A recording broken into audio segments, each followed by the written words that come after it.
12 अक्टूबर 1972 south America की एक country यूरुग्वाई से एक चार्टर्ड प्लेन उड़ान लेता है और ये प्लेन जा रहा था चिली के एक शहर सैंटियागो की तरफ। इस प्लेन में मौजूद हैं रग्बी टीम के प्लेयर्स और कुछ प्लेयर्स के साथ उनकी फैमिली और फ्रेंड्स भी ट्रैवल कर रहे हैं, जिन्हें मिला के टोटल इस प्लेन में 45 पैसेंजर्स हैं। ये एक 3 घंटे की फ्लाइट है, लेकिन दरमियान में आती हैं ऊंची एंडीज माउंटेन रेंज की पहाड़ियाँ। ये दुनिया की लॉन्गेस्ट माउंटेन रेंज है और यही पहाड़ियाँ बनती हैं पैसेंजर्स के लिए मुश्किल की वजह। 12 अक्टूबर के दिन उस माउंटेन रेंज में तूफान आता है और प्लेन का आगे ट्रैवल करना मुश्किल हो जाता है। इस वजह से पायलट्स डिसाइड करते हैं कि फ्लाइट को बीच रास्ते में उतार देते हैं और अगले दिन आगे के सफ़र के लिए उड़ान लेंगे और प्लेन को अर्जेंटीना के मेंडोसा शहर में लैंड कराया जाता है। अगले दिन 13 अक्टूबर ये प्लेन दिन के 2:18 पे उड़ान लेता है। आगे का 1 घंटे का सफ़र नॉर्मल रहता है। 3:21 पे पायलट्स प्लेन को डिसेंड करने लग जाते हैं। ये प्लेन सैंटियागो के करीब पहुंच चुका था, लेकिन अभी भी पहाड़ों में था। इसी दौरान अचानक से एक टर्बुलेंस देखने को मिलती है। प्लेन अचानक से ऊपर नीचे हिलने लग जाता है। प्लेन के आसपास सिर्फ बादल ही दिखाई दे रहे होते हैं। प्लेन का अलार्म बजने लग जाता है और वार्निंग लाइट्स भी ऑन हो जाती हैं। किसी को ये समझ नहीं आ रहा होता कि हो क्या रहा है। पैसेंजर्स सीट पे बैठे कुछ रग्बी टीम के प्लेयर्स इस टर्बुलेंस का मजाक उड़ाते हैं। इसी दौरान एक पैसेंजर खिड़की से देखता है कि क्लाउड्स आहिस्ता आहिस्ता कम हो रहे हैं और ये प्लेन एक चट्टान की तरफ तेजी से बढ़ रहा है। जब पायलट्स को ये रियलाइज होता है तो वो प्लेन को ऊपर की तरफ लेके जाने की कोशिश करते हैं। वो अपनी पूरी ताकत लगाते हैं कि प्लेन को चट्टानों के ऊपर से लेके जा सकें, लेकिन अफसोस तब तक बहुत देर हो चुकी थी। इस प्लेन का पीछे का हिस्सा ऊपर जाते हुए एक पहाड़ी से टकरा जाता है और प्लेन 2 टुकड़ों में बंट जाता है। प्लेन की पिछली रो की सीट्स हवा में बाहर उड़ जाती हैं और इन पे बैठे 3 पैसेंजर्स भी उड़ जाते हैं। कुछ देर के लिए प्लेन ऊपर जाता है और फिर नीचे आने लग जाता है। नीचे आते हुए एक और टक्कर होती है और प्लेन का लेफ्ट विंग भी बॉडी से अलग हो जाता है। कुछ और पैसेंजर्स प्लेन से उड़ के नीचे गिर जाते हैं और अब बचता है प्लेन का सिर्फ आगे का हिस्सा। ये प्लेन एक ग्लेशियर में गिरता है और स्लाइड करते हुए 700 मीटर नीचे जाता है, जहां उसकी एक और टक्कर होती है और वो रुक जाता है। ये प्लेन बिल्कुल तबाह हो चुका है। 2 पायलट्स मौके पे ही मारे जा चुके हैं। ये जहाज अब एंडीज की किसी पहाड़ी पे 3570 मीटर की ऊंचाई पे तबाह पड़ा है, लेकिन 45 में से 33 लोग अभी भी जिंदा हैं। लेकिन उनमें से किसी को नहीं पता कि वो इस वक्त कहाँ पे अटके हुए हैं। पता चलता है कि ये प्लेन अपने रूट से 80 किलोमीटर भटक चुका था और ये सिर्फ एक शुरुआत थी इन सर्वाइवर्स के लिए आने वाली मुश्किलात की। ये लोग सोच भी नहीं सकते थे कि इनके साथ आगे क्या होने वाला था। ये कहानी है यूरुग्वाइन एयरफोर्स फ्लाइट 571 की। इस क्रैश में 2 सर्वाइवर्स ऐसे थे जिन्हें ज्यादा चोट नहीं लगी थी। एक 19 साल के रोबर्टो कैनेसो और एक 20 साल के गुस्तावो ज़र्बिनो। ये दोनों मेडिकल के स्टूडेंट्स भी थे, तो ये जल्दी से उठते हैं और जख्मी लोगों की मदद करना शुरू कर देते हैं। वो अपनी तरफ से इंजर्ड लोगों की मदद करने की पूरी कोशिश करते हैं और दूसरी तरफ Chilean search and rescue services के 4 हेलीकॉप्टर्स इस प्लेन को ढूंढने के लिए पहुंच आते हैं। शाम से रात तक वो प्लेन की क्रैश साइट ढूंढने की कोशिश करते हैं, लेकिन उन्हें कुछ नहीं मिलता। प्रॉब्लम ये थी कि ये जहाज वाइट कलर का था और ये एक ऐसी जगह पे क्रैश हुआ था जहाँ बहुत बर्फीली पहाड़ियाँ थी। 13 अक्टूबर की रात सर्वाइवर्स इस उम्मीद में थे कि वो जैसे तैसे करके आज की रात यहाँ गुजार लें और अगले दिन उन्हें कोई ना कोई ढूंढ लेगा। 5 जख्मी पैसेंजर्स उस रात को सरवाइव न कर सके। जिंदा पैसेंजर्स ने प्लेन को यूज किया सर्दी से बचने के लिए। पैसेंजर्स सामान और सीट्स का यूज करते हैं प्लेन के पीछे के हिस्से को बंद करने के लिए, ताकि वो अंदर गर्म रह सके। अगले दिन 14 अक्टूबर 1972 अर्जेंटीना, चिली और यूरुग्वाई से 11 हेलीकॉप्टर्स इस सर्च ऑपरेशन में लग जाते हैं। उन्होंने सर्च लोकेशन तो सही सेलेक्ट की, लेकिन फिर भी वो प्लेन को ढूंढ नहीं पा रहे थे। पैसेंजर्स ट्राई करते हैं कि वो प्लेन पे लिपस्टिक से SOS लिखें ताकि वो उन्हें नजर आ सके, लेकिन जैसे ही वो S लिखते हैं तो उन्हें अंदाजा हो जाता है कि उनके पास इतनी लिपस्टिक नहीं है। फिर वो सूटकेसेस रख के बर्फ पे बड़ा सा क्रॉस बना देते हैं, लेकिन ये भी उनके किसी काम नहीं आता। उस दिन उन्हें 3 रेस्क्यू जहाज अपने ऊपर से जाते हुए दिखे। वो कोशिश करते हैं कि वो लोग उन्हें नोटिस कर लें, लेकिन कोई फायदा नहीं होता। अगले दिन 15 अक्टूबर वो रियलाइज करते हैं कि उन्हें जिंदा रहने के लिए पानी की जरूरत है। वो एक मेटल प्लेट को as a solar collector use करते हैं, जिससे वो बर्फ को पिघला के पानी की शक्ल में जमा कर सके। कई पैसेंजर सीट पे लगे लेदर को as a snow shoe use करते हैं और कई लोग सीट में लगे वूल को ठंड से बचने के लिए इस्तेमाल करते हैं। इनमें से ज्यादा लोग ऐसे थे जो समुद्र के किनारे पे रहते थे। उन्होंने अपनी जिंदगी में बर्फ नहीं देखी थी और अब उन्हें -30 डिग्री सेल्सियस के टेम्परेचर पे बगैर किसी प्रॉपर खाने और पानी के रहना पड़ रहा था। 21 अक्टूबर, इस क्रैश के 8 दिन बाद रेस्क्यू टीम्स हार मान लेती हैं।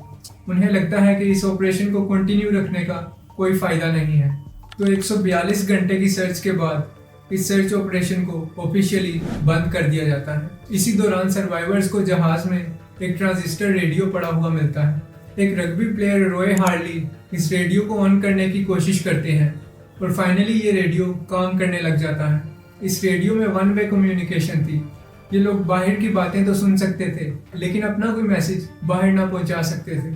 ये रेडियो ऑन करते हैं क्रैश के 11 दिन बाद और इन्हें पता चलता है कि सारे सर्च ऑपरेशंस बंद कर दिए गए हैं। ये सब लोग अपना दिल छोड़ देते हैं। फर्नांडो पेराडो वो अकेले शख्स थे जिन्होंने इस न्यूज़ पे कोई रिएक्शन ना दिया, क्योंकि शायद उनके दिमाग में कोई और प्लान चल रहा था। 11वें दिन तक सर्वाइवर्स को खाने की कमी महसूस होने लगी। बहुत एहतियात से खाने के बावजूद राशन कम पड़ता जा रहा था। वो लोग खाने को बचा बचा के खाते थे। फर्नांडो पेराडो ने तो एक चॉकलेट कवर्ड पीनट 3 दिन तक खाई, लेकिन इस सब के बावजूद खाना कम होता जा रहा था। यहाँ ना तो कोई पौधे थे और ना कोई जानवर जिन्हें मार के खाया जा सके। ऐसे में कुछ लोगों ने प्लेन पे लगे कॉटन और सीट पे लगे वूल को खाने की कोशिश की, लेकिन इससे वो और बीमार पड़ गए। ऐसी सिचुएशन में भूखे मरने के अलावा कोई और ऑप्शन ना था, तो सर्वाइवर्स ने कुछ ऐसा किया जिसे सुन के आपके होश उड़ जाएंगे। उन्होंने फैसला किया कि उनके पास डेड बॉडीज खाने के अलावा कोई और ऑप्शन ना था। कई पैसेंजर्स ने खाने से इनकार किया, क्योंकि इस प्लेन के ज्यादातर पैसेंजर्स एक दूसरे के फैमिली, फ्रेंड्स या रिलेटिव्स थे। लेकिन 2 दिन बाद उन्हें रियलाइज हुआ कि उन्हें यही करना पड़ेगा। 28 अक्टूबर 1972, इन्हें लग रहा था कि इनके साथ इससे बुरा क्या ही हो सकता है, लेकिन उसी रात एक एवलांच आ जाता है। बर्फ पहाड़ी से इतनी तेजी से गिरती है कि प्लेन के पूरे हिस्से में बर्फ भर जाती है। 8 लोग बर्फ के नीचे दब के सांस की कमी की वजह से मर जाते हैं और अब बचते हैं टोटल 19 पैसेंजर्स। ये बचे हुए लोग बर्फ के नीचे एक छोटी सी स्पेस में फंसे हुए होते हैं। पेराडो एक मेटल रॉड से एक सुराख बनाते हैं जिससे हवा अंदर आ सके, और 2 दिन खोदने के बाद वो दोबारा सरफेस पे वापस आ जाते हैं। बाहर निकलते ही वो देखते हैं कि एक बर्फ का तूफान आ रहा है और ऐसे में दोबारा अंदर जाना ही मुनासिब होगा। 3 दिन बाद वो बाहर आते हैं जब मौसम साफ हो चुका होता है और उन्हें समझ लग जाती है कि उन्हें खुद ही कुछ ना कुछ करना पड़ेगा।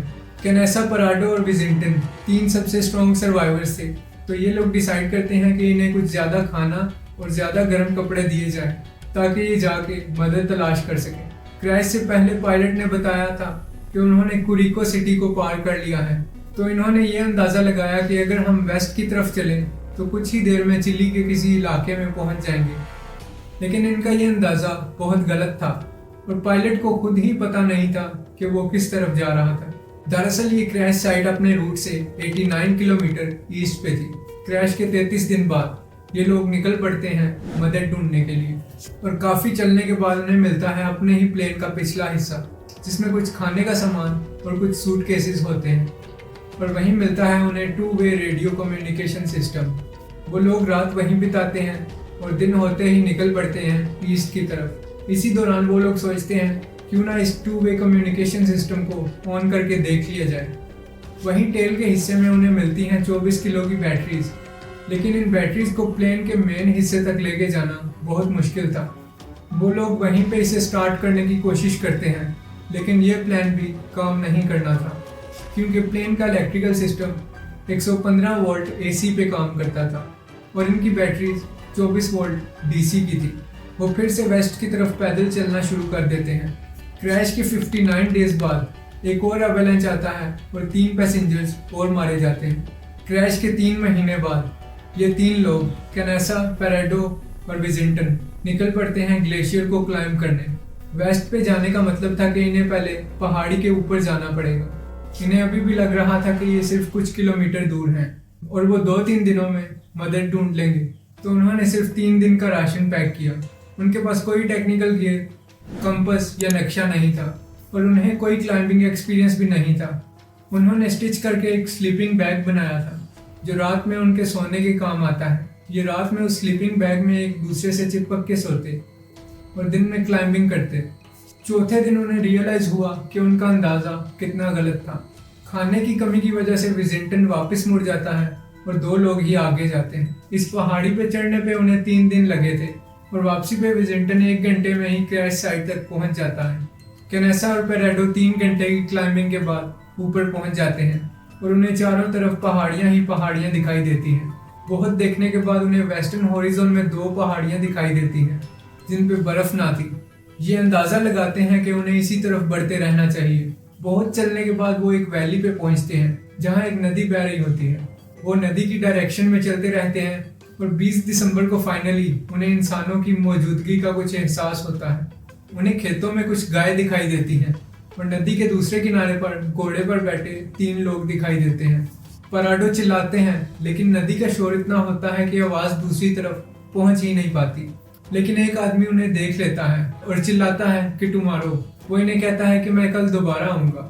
अगले दिन वो दोबारा आता है और इस दफा वो अपने साथ एक पेंसिल और पेपर लाता है। वो पेपर को एक पत्थर के साथ बांध के नदी की दूसरी साइड फेंकता है। पराडो उसे अपनी पूरी कहानी लिख के देता है। नदी की दूसरी साइड पढ़ने वाला इंसान उन्हें इशारा करता है कि हाँ मैंने समझ लिया है। वो ये देखकर काफी हैरान होता है कि क्रैश के इतने टाइम बाद भी ये लोग जिंदा थे। वो एक ब्रेड का टुकड़ा उनकी तरफ फेंकता है। वो लोग इन्हें घोड़े पर बिठा के पास की आबादी की तरफ निकल पड़ते हैं और 10 घंटे के सफर के बाद वो वहां पहुंच जाते हैं। वो लोग सैंटियागो आर्मी हेडक्वार्टर से कांटेक्ट करते हैं और फिर केनेसा और पेराडो को घोड़े पर बिठा के लॉस मार्टिनिस के शहर में लेके जाया जाता है। लोग इन्हें देख के काफी हैरान हो जाते हैं और ये एक इंटरनेशनल खबर बन जाती है। आर्मी ऑफिसर्स पेराडो का इंटरव्यू करते हैं और उससे एग्जैक्ट क्रैश की लोकेशन के बारे में पूछते हैं। पेराडो अपने साथ एक पायलट का मैप भी लाया था जिस पे वो आते हुए निशान लगाता जा रहा था। रेस्क्यू टीम पेराडो को लेके 2 हेलीकॉप्टर्स में बाकी सर्वाइवर्स को ढूंढने निकलते हैं। 22 दिसंबर 1972 2 हेलीकॉप्टर्स की मदद से बाकी सर्वाइवर्स को भी रेस्क्यू कर लिया जाता है। इन सर्वाइवर्स की हालत बहुत खराब होती है। एल्टीट्यूड सिकनेस, डिहाइड्रेशन, कईयों की हड्डियां टूटी हुई, लेकिन ये सब लोग रिकवर कर जाते हैं। इससे हमें ये सीखने को मिलता है कि अगर हम हिम्मत और हौसले के साथ किसी चीज़ को पाने की कोशिश करें तो वो चीज़ हमें ज़रूर मिलती है।